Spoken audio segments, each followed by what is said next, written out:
श्रोते हो, आता आपण ऐकणार आहात कोल्हापूर जिल्ह्याचं वार्तापत्र.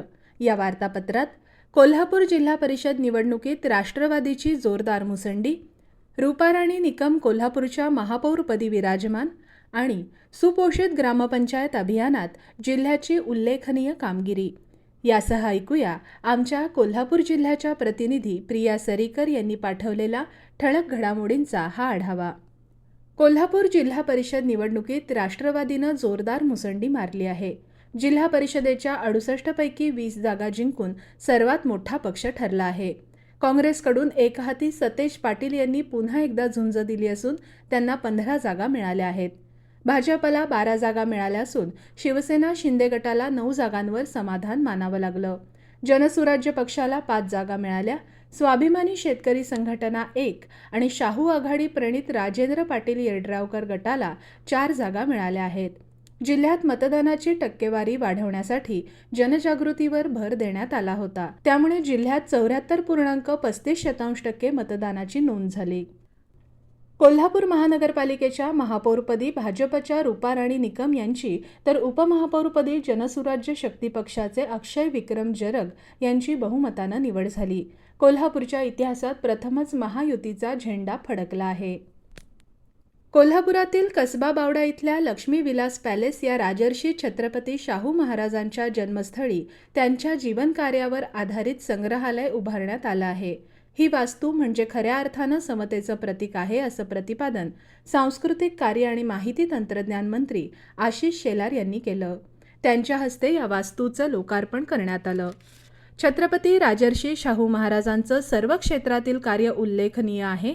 राज्य सरकारनं या स्मारकाला संरक्षित स्मारकाचा दर्जा दिला आहे असं शेलार म्हणाले. कोल्हापूर शहर हे इतिहास पर्यटनाचं केंद्र बनावं अशी अपेक्षा त्यांनी व्यक्त केली.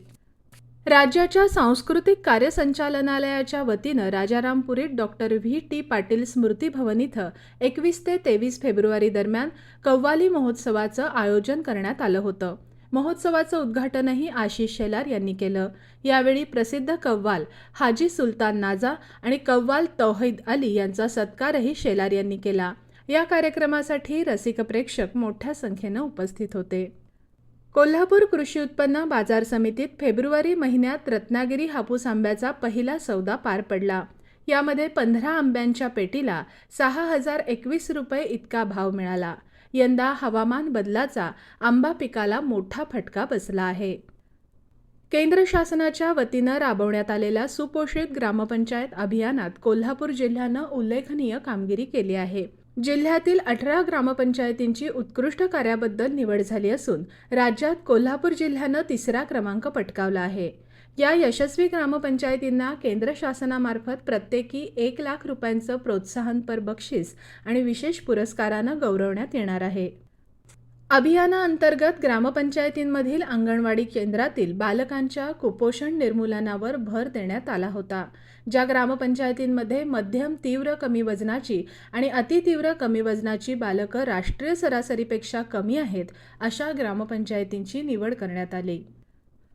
कोल्हापूर जिल्ह्याचे आराध्य दैवत म्हणजे ज्योतिबा.